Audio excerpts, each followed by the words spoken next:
आप सब? उम्मीद है खैरियत से होंगे, ठीक ठाक होंगे, मज़े में होंगे। Welcome to my YouTube channel. आज की इस वीडियो में मैं आपको रियाजुल जन्ना के बारे में इंफॉर्मेशन देने जा रही हूँ। रियाजुल जन्ना यानी कि जन्नत का बाग, वो जगह जिसके बारे में आप सल्लल्लाहु अलैहि वसल्लम ने फरमाया कि मेरे घर और मेरे मिंबर के दरमियान जो ज़मीन है वो जन्नत के बागों में से एक बाग है। तो आज हम फिर उस बाग का विज़िट करने जाएंगे और आप लोगों को मैं इसके बारे में इंफॉर्मेशन भी शेयर करूंगी कि इसका परमिट कैसे लिया जा सकता है और रियाजुल जन्ना और रोज़ा रसूल पर जाके सलाम पेश करने में क्या फ़र्क है। तो बेसिकली रियाजुल जन्ना वो जगह है जहाँ जाने के लिए आपको परमिट हर हाल में चाहिए होता है। बिना परमिट के आप वहाँ एंटर नहीं हो सकते। जबकि रोज़ा रसूल पर सलाम पेश करने के लिए औरतें जो हैं वो इशा की नमाज़ और फजर की नमाज़ के बाद गेट नंबर 32 या शायद कोई और गेट भी हो जहाँ से एंट्री होती हो, वहाँ से जा सकती हैं और रोज़ा रसूल पर सलाम पेश कर सकती हैं। और जो लोग कहते हैं कि वो रियाजुल जन्ना बिना परमिट के होके आए हैं तो वो बिल्कुल गलत कहते हैं। वो रोज़ा रसूल पर सलाम पेश करके आते हैं, जो कि उन्हें लगता है कि वो रियाजुल जन्ना गए थे। आगे मैं आपको रोज़ा रसूल और रियाजुल जन्ना में जो डिफरेंस है, जो बॉर्डर लगा हुआ है, बाउंड्री लगी हुई है, वो भी मैं इस वीडियो में शेयर कर रही हूँ। और प्लीज़ ऐसे लोगों की बातों में आकर आप अपना रियाजुल जन्ना में जाने का मौका जो है वो मत गंवाएं। अपने लिए लाजमी परमिट इशू करवा लिया करें। आपका जैसे ही वीज़ा लगता है आप नुस्क ऐप डाउनलोड करके अपने लिए परमिट जो है वो ले सकते हैं। उसका तरीकाकार भी मैंने इस वीडियो के एंड पे अटैच कर दिया है। इस वीडियो के टोटल 3 पार्ट है। पहले पार्ट पे मैंने रियाजुल जन्ना का विज़िट करवाया है, दूसरे में मैंने रोज़ा रसूल पे किस तरह जाके सलाम पेश करते हैं वो दिखाया है, और लास्ट में मैंने नुस्क ऐप का जो तरीक़ाकार है वो अटैच कर दिया है। तो आपने वीडियो को एंड तक देखना है। अब हम अपनी वीडियो को स्टार्ट करते हैं। अगर आप बाहर वाले गेट नंबर 365 से एंटर हों तो उसके एग्जैक्टली सामने ही अंदर 37 नंबर गेट है जहां से रियाजुल जन्ना के लिए एंट्री मिलती है। लेडीज़ के लिए तो यहीं से एंट्री होती है, जेंट्स का मुझे आइडिया नहीं है। यहाँ से एंटर होने के बाद सामने ही नुस्क का स्टाफ जो है वो QR कोड स्कैन करने के लिए खड़ा होता है और काफ़ी सारे लोग लाइनें बनाकर भी खड़े होते हैं। ज़्यादातर इसमें ग्रुप्स होते हैं और ग्रुप्स को वो एक साथ ही जाने देते हैं क्योंकि उनका एक ग्रुप में परमिट मिला हुआ होता है। आपने जो इंडिविजुअल वाली लाइन है उस लाइन में लगना है। आप देख सकते हैं कि यहाँ पर इस तरह से हर्डल्स वगैरह लगाई हुई हैं और इन्हीं हर्डल्स के अंदर डिफरेंट लाइन्स बनी हुई होती हैं और उन लाइन से गुजर के अंदर जाना होता है। तो आप अपना जो QR कोड आपको मिल चुका है, परमिट जो मिल चुका है, आपने अपना वो परमिट शो करवाना होता है और वो आपको अंदर जाने देते हैं। मेरे और मेरी मदर के परमिट की टाइमिंग एक ही थी तो उन्होंने हमें एक साथ अंदर एंटर होने दिया था। हमारी टाइमिंग 10 से 10:30 के दरमियान थी और हम 10:15 बजे हमें उन्होंने अंदर एंटर होने दिया था। जबकि मेरी मदर इन लॉ की टाइमिंग 10:30 से 11 वाली थी और उन्हें हमारे साथ एंटर नहीं होने दिया था। तो इस बात का आप ज़रा ख्याल कर लीजिएगा कि अगर एक साथ जाना चाहते हैं तो फिर आप टाइमिंग भी जो है वो एक साथ ही लें।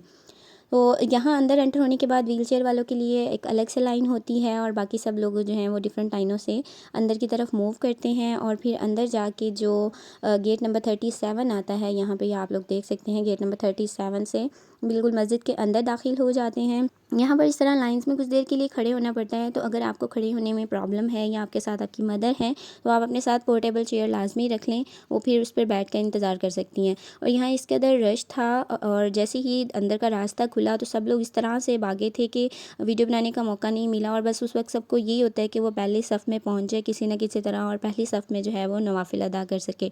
तो बहरहाल यहाँ जैसे ही रास्ता खुला हम सब ने भी तकरीबन दौड़ ही लगाई अंदर जाने के लिए और जहाँ भी जगह मिली वहाँ पे फिर हमने अल्हम्दुलिल्लाह नवाफिल अदा किए। तो ये है रियाजुल जन्ना। यहाँ पे आप सामने देखें तो हदीस भी लिखी हुई है आप सल्लल्लाहु अलैहि वसल्लम की, जो उन्होंने रियाजुल जन्ना के बारे में इरशाद फरमाई है। और दाईं तरफ अगर देखें तो दाईं तरफ आप सल्लल्लाहु अलैहि वसल्लम का मिंबर मुबारक है और बिल्कुल राइट साइड पे ये अज़ान देने वाला प्लेटफॉर्म है। और आप लोगों को साइडों पे बॉर्डर्स भी एक वो फ्लैक्स से नज़र आ रहे होंगे। वो फ्लैक्स जो है वो रोज़ा रसूल और रियाजुल जन्ना के दरमियान की बाउंड्री है। तो आगे जाके मैं रोज़ा रसूल का भी आपको विज़िट करवाती हूँ। ये जो सारे वाइट कलर के आपको फ्लैक्स नज़र आ रहे हैं ये उस तरफ रोज़ा रसूल है। यहाँ पर हमें बहुत ही कम टाइम दिया गया था, अभी सिर्फ 2 नवाफिल ही अदा कर सके थे कि वहाँ पे वो जो शूटें होती हैं उन्होंने शोर मचाना शुरू कर दिया कि बाजी बाजी निकलो निकलो। एक तो उनका बोलना भी बहुत ही क्यूट लगता है। तो ये वापसी पे मैंने थोड़े से क्लिप्स बनाए थे जल्दी जल्दी निकलने से पहले ताकि आप लोगों के साथ शेयर कर सकूँ। और अल्हम्दुलिल्लाह हम लोग नवाफिल अदा करके यहाँ से बाहर निकल रहे थे और फिर हमने वहाँ पे कुछ देर टाइम स्पेंड किया, गुंबद खिज़रा के सामने बैठकर कुछ टाइम गुजारा, दरूद व सलाम पेश किया। रक्कत ऐनाय शौकन वलितैबत ज़रफ़त इश्कन फ़अतैतु इला हबीबी फहदाया कल्ब वरिफ़्क़न सल्ली अला मुहम्मद अस्सलामु अलैका या रसूल अल्लाह अस्सलामु अलैका हबीबी या नबी अल्लाह या रसूल अल्लाह। यहाँ पे इशा की नमाज़ हो चुकी थी और नमाज़ जनाज़ा पढ़ाई जा रही थी और मुझे नहीं पता था कि इशा की नमाज़ के फ़ौरन बाद ही रोज़ा रसूल पर सलाम पेश करने के लिए औरतें गेट नंबर 32 से जा सकती हैं। हुआ कुछ यूँ कि मेरी वालदा इतना रश देखकर उस तरफ गईं और मुझे कहा कि मैं अभी वापस आती हूँ, लेकिन जब उन्हें काफ़ी देर होगी वो वापस नहीं आईं तो मैं उन्हें देखने के लिए गेट नंबर 32 की तरफ गई और वहाँ पे इतनी लंबी लाइन लगी हुई थी और मैं उसी लाइन में उन्हें तलाश करने की कोशिश कर रही थी कि एकदम से मुझे पीछे से धक्का लगा और मैं बाकी सारे रश के साथ अंदर दाखिल होते चले गई। और उस वक्त मुझे ये एहसास हुआ कि ये बुलावा मुझे अंदर से आया है। मुझे नहीं पता था कि यहाँ से जो है रोज़ा रसूल पर सलाम पेश करने के लिए जाते हैं। तो बस फिर जिस तरह से सब औरतें जा रही थी मैं भी उनके पीछे पीछे वैसे ही चलती गई और एट दी एंड रोज़ा रसूल पर पहुँच गई। अभी जो ये सारी जगह आपको वीडियो में नज़र आ रही है ये रोज़ा रसूल की तरफ वाली साइड है, ये रियाजुल जन्ना नहीं है। यहाँ पर अक्सर लोग आते हैं और वो कहते हैं कि हम लोग रियाजुल जन्ना से होकर आए हैं। और औरतों वाली साइड पे रोज़ा रसूल पे सलाम पेश करने के लिए भी आगे इस तरह से फ्लैक्स लगा के हर्डल्स लगाई गई हैं। हम लोग डायरेक्ट सुनहरी जालियों को भी नहीं देख सकते, यानी कि वो जो रोज़ा रसूल का एग्जैक्ट जगह है हम वहाँ पर भी नहीं देख सकते। ऊपर से ये मेहराब से नज़र आ रहे थे। मुझे तो एग्जैक्टली पता नहीं है। वहाँ पर जो शूरतियाँ खड़ी थी वो जिन लोगों को अरबी आती थी वो लोग उनसे पूछ रहे थे कि ये क्या है, तो वो एक जगह पे उसने बताया था कि ये महराब सुलेमानी है और दूसरा महराब रसूल है। तो मेरा इतना इल्म नहीं है इस बारे में, आप लोग रिसर्च कर सकते हैं। तो मेरा ये दिखाने का मकसद ये था कि रोज़ा रसूल और रियाजुल जन्ना के दरमियान में जो है वो एक बाउंड्री बनाई गई है और उन दोनों को अलग जो है वो किया गया है। रियाजुल जन्ना में जाने के लिए आपको लाजमी परमिट चाहिए होता है। अभी मैं आप लोगों को दिखाती हूँ। ये लेफ़्ट साइड पे आपको नज़र आ रहा होगा वही जगह, ये मिंबर रसूल पाक है और वो लेफ़्ट साइड पे जो है वो अज़ान देने का प्लेटफॉर्म है।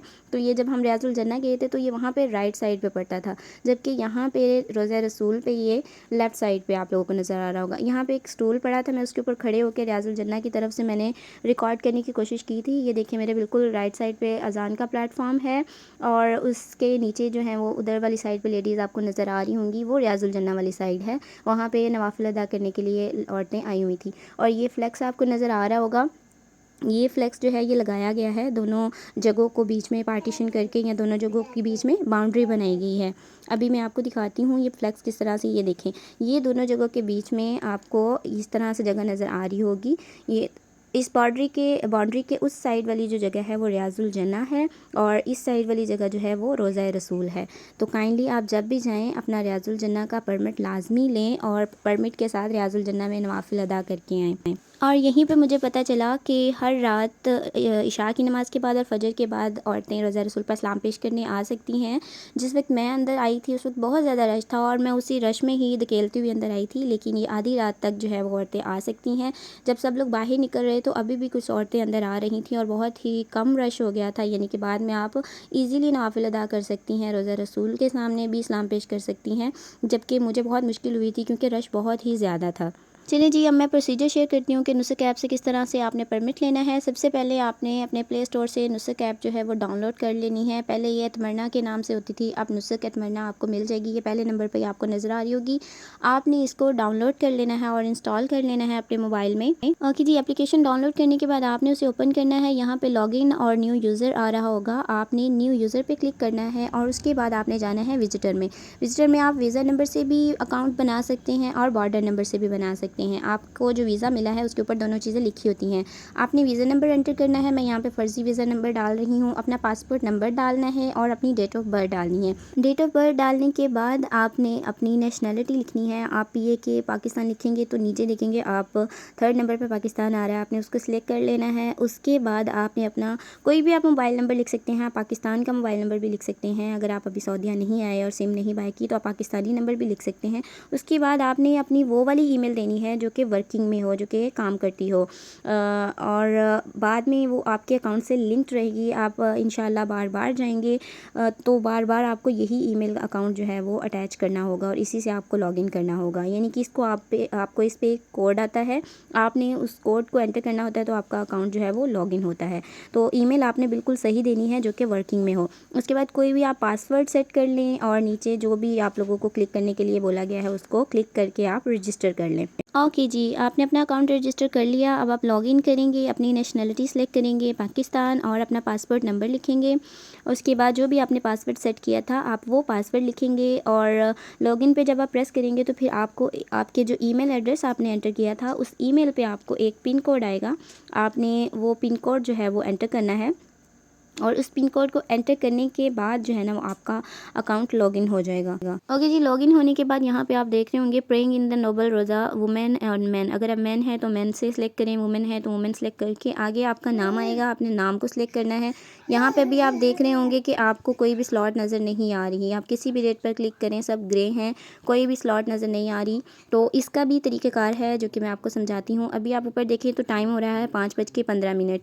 अभी इस टाइम आपको कोई भी स्लॉट नज़र नहीं आ रही होगी। आपने क्या करना है कि ये स्लॉट जो हैं ये खुलती हैं आधे आधे घंटे बाद, यानी कि पूरे 5 बजे, 5:30, 6 बजे, 6:30 इस तरह से आधे आधे घंटे के बाद खुलती हैं। अभी हम इंतज़ार करते हैं और दोबारा से हम अब देखें 5:31 हो चुके हैं। अब दोबारा से लॉगिन करके आपने चेक करना है और अभी देखिएगा स्लॉट नज़र आएगी। ये देखें सिर्फ एक ही स्लॉट है 24 तारीख की जो कि रेड है, यानी कि फुली क्राउडेड है। अब आगे टाइमिंग स्लॉट्स भी आ रही हैं, आपको जो टाइमिंग सूटेबल लग रही है आप उस पर क्लिक करें। उस पर जब आप क्लिक करेंगे तो नीचे इशू परमिट आएगा। आपने इसको ऑब्लिगेशन टू सी जो भी है उसको टिक करने के बाद इशूइंग परमिट पे क्लिक कर देना है। आपका जो परमिट है वो इशू हो जाएगा। अभी आप देख सकते हैं मेरा परमिट इसलिए इशू नहीं हो रहा क्योंकि मैं ऑलरेडी परमिट ले चुकी हूँ और परमिट साल में सिर्फ एक बार ही मिलता है। तो ये तरीक़ाकार है, इस तरीक़ेकार से आप अपना परमिट हासिल कर सकते हैं। और ये स्लॉट सिर्फ 2 मिनट के लिए ओपन होती हैं। अभी आप देखिएगा 5:32 हो चुके हैं ऊपर, और अब दोबारा से हम एंटर होकर अगर स्लॉट्स चेक करते हैं तो वो फिर से गायब हो गई हैं। तो जो लोग कहते हैं कि हमें स्लॉट्स नहीं मिल रही, तो इसका तरीक़ाकार ये है कि आपको एग्जैक्टली आधे आधे घंटे के बाद से चेक करना है और पूरे साढ़े या कह लें कि 2 मिनट के लिए जो ओपन होती है ना, तो उस 2 मिनट को आपने यूटिलाइज़ करना है। तो इस तरीके से आप करेंगे तो आपको लाजमी परमिट मिल जाएगा। और परमिट मिलने के बाद जो है वो आप अपने परमिट्स में जाके उसको चेक कर सकते हैं। एक्टिव परमिट में आपका परमिट शो होगा, क्योंकि मेरा जो है वो ऑलरेडी यूटिलाइज़ हो चुका है, इसलिए मेरा पास परमिट में आ रहा है। इस तरह का परमिट होगा, एक QR कोड होता है, आपने वो दिखाना होता है, वो उस QR कोड को स्कैन करते हैं और आपको अंदर जाने देते हैं।